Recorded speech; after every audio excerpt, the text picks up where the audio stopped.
استادان محترم، تحقیقات آغازین درباره استاد رودکی و مناظره ها در اطراف آن نام دارد.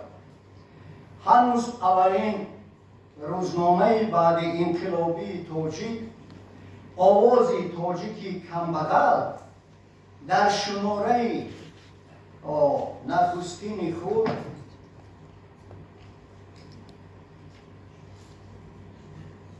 و سرمقاله تحت عنوان دیباچه و مرام از تاریخ 25 اوگوست سال 1924 اوید به وضع فاجعه‌بار ملت کهن بنیاد و تمدن آفر و وطنداران اصیل آسیای میانه تاجیکان در دوره 7 سال بعد انقلاب اکتبر، یعنی سالهای 1917 1924 با سوز و گداز سخن به میان آورده خاطر نشان کرده بود که تاجیکان در این مدت در وادی خاموشان یعنی گورستان عمر به سر می بردند، در حالی که دیگر قوم و خلقهای این سرزمین از همه حقوقها و امتیازات خود بهره‌ور بودند. سبب اصلی و عامل‌های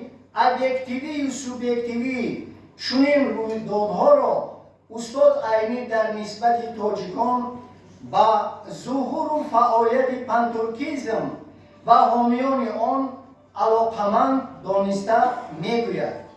بعد از انقلاب اکتبر در ترکستان و بخارا حکومت‌های شورایی از بس که به نام ازبک تأسیس یافت، روزنامه‌ها، فرمان‌ها، دستورالعمل‌ها، کتاب‌های مکتبی و کتاب‌های سیاسی همه به زبان ازبکی نشر شدند.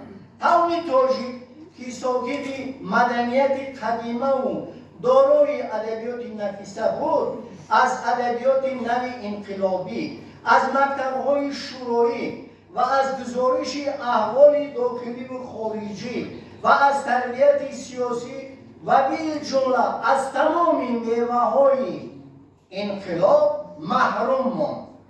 استاد عینی دوام میکند قوم تاجیک از بس که از روزنامه‌های ازبکی درست استفاده کردن نمیتوانست، ندانست که حکومت شورایی و فرقه اشتراکیون یعنی پارتی کمونیستی و مسئله های ملی چی نظر دارد، زبان و ادبیات ملت ها را به چی درجه تقدیر میکند و عموما ادبیات را چی مقدار قیمت و اعتبار میدهد. ادیبان تاجیکی عمر به ادبیات مشغولی داشتند، در این اد از رواج و مسلک پیشه خود به کلی مایوس شده خود را به گوشه‌های ناکامی کشیدند و به زبان حال گویا که مترنم آن نیل معرفت که تو دیدی خراب شد گردیدند. در چنین وضعیتی بغایت ناگوار حکومت جوان جمهوریت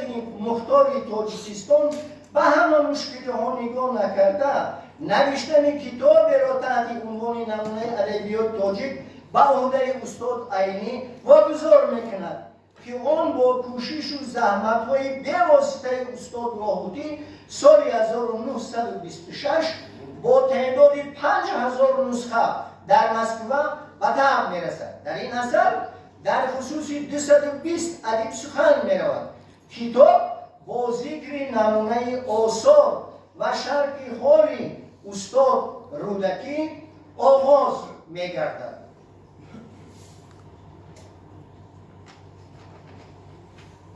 مسئله و معماهای مربوط به زندگی نامه، رسالت بزرگ تاریخی، ادبی، فرهنگی، خصوصیت‌های غایوی و بدیعی، زبان و اسلوب استاد رودکی، نقش و خدمت بزرگ او در بنیاد و انکشاف ادبیات و زبان فارسی تاجیکی هنوز در همین اثر دقت مؤلف را به خود کشیده بود.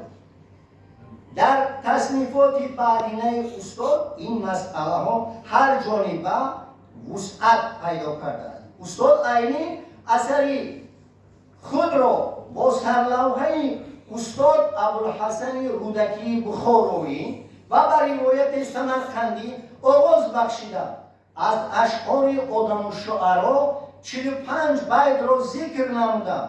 به این واسطه عقیده و کلی خطا، ضد تاریخی و خلاف حقیقت ادبی را که سالهای 20 سده 20 گویا ادبیات تاجیک خواهش میکنم توجه کنید در عصر 19 گویا در سایه ادبیات ترک پیدا شده باشد کاملا رد میکند و با دلیل‌های قاطع ثابت میسازد که تاجیکان زبان و ادبیاتی بیش از 1000 ساله داشتند. طبیعی است که چنین رنگ گرفتن این مسئله سبب و عامل‌های تاریخی، اجتماعی، سیاسی، علمی و فرهنگی و جنبه قوی ملی و خودشناسی داشت که این را البته وضعیت و شرایطی برای ملت تاجیک و سرنوشت‌های سده 20 تقاضا می‌نمود. وابسته به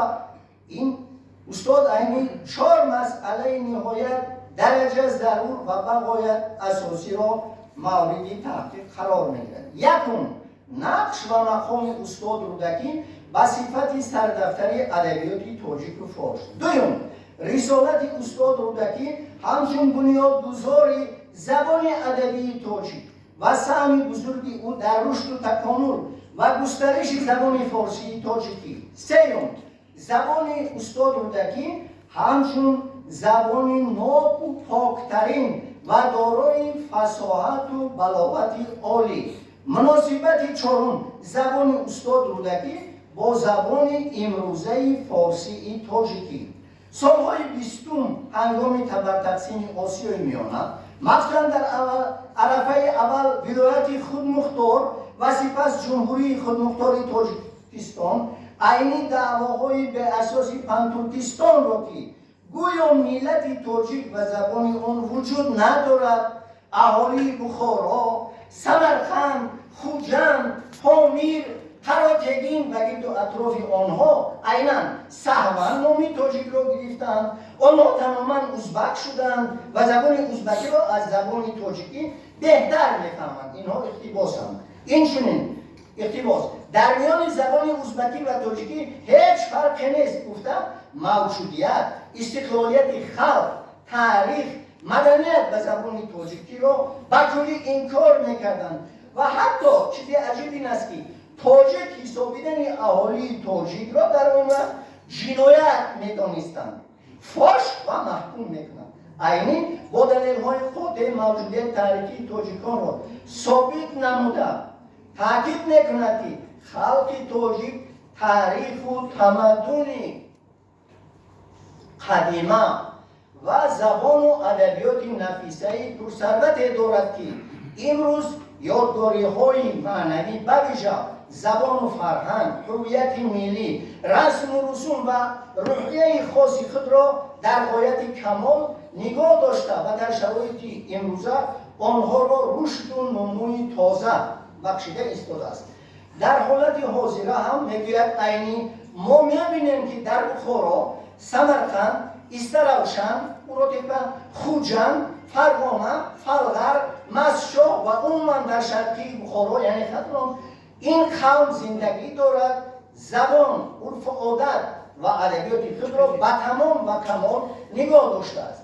عینی همچنین ایده‌های بی‌بنیاد و خلاف حقیقت تاریخی دشمنان و بدخواهان خلق تاجیک را که با هر راه و واسطه و دسیسه تاجیکان را در عیناً بی‌جرأت و ترسو، نداشتن قابلیت تشکیلاتی و سیاسی، محروم بودن از صلاحیت راهبری، نااهده برای در کار و فعالیت و خصوصاً عاری بودن از استعداد و لیاقت ایجادکاری گفته تهمت میکردن و افکار نادرست جمعیتی را تبلیغ مینمودند به کلی رد میکند و اصل حقیقت را درباره تاجیکان بیان میسازد. با شهادت گواه تاریخ عینی ثابت و تاکید میکند که تاجیکان طبیعتاً دارای استعداد فطری، خردمند و ذکاوتمند، بنیادکار و ایجادکارند، دارای قابلیت بلندی تشکیلاتی و سیاسی می باشند و در بابت مسائل مذکور با کارنامه‌های خود در عرصه جهان به همتای و بی‌نظیرند. در حمایه منفعت‌های حیاتاً مهم تاجیکان با همه فشار و تعقیبات پنترکیستان و حمایتگران والامقام آنها در مرکز نگاه نکردند. استوارانه و فداکارانه در حالت تقدیرساز، یعنی سال 1924 با جسارت و متانت به خود خواست به ذهنی صاف و استعداد فطری نباشد در جهان انباز تاجیک هنرها پیشه ها ایجاد کرده به دنیا قوه جانباز تاجیک گفتن عینی دلیل قاطع است از فار و پیکار قهرمانانه این ابرمرد ملت تاجیک. همچنین ردیه هایی در جواب به منکران زبان تاجیکی و عقیده های به کلی ضد تاریخی تحریفکارانه و با تیر و ناپای در هوای آنها بیان کرده عینی نیست قابل توجه میباشند. سالهای 20 سده 20 در صحیفه های مطبوعات عقیده های تلقین میشدند که گویا تاجیکان زبان ادبی نداشتند و ندارند. زبان تاجیکی نازک در نکنند، عاجز و ناتوان است، زبان علم و ادبیات شدن نمیتواند و خصوصا در زمان سوسیالیسم برای پیشرفت حیات مانع می شود و خلل می رساند و غیره. بنابراین تاجیکان نه زبان جداگانه می گفتند آنها، بلکه باید زبان ازبکی را به جای زبان مادری خود قبول کنند. حتی نظری کلی دیکتاش نام نسب اصلیش نظرالله حیدری است. اصرار کارانه به طور خود چنین در نخوند پیشگویی و تبلیغ میکرد که ما اعتراف داریم که جاذبه سختی مدنیت ازبک در اندک زمان همه این قیل و قالها را تمام خواهد کرد.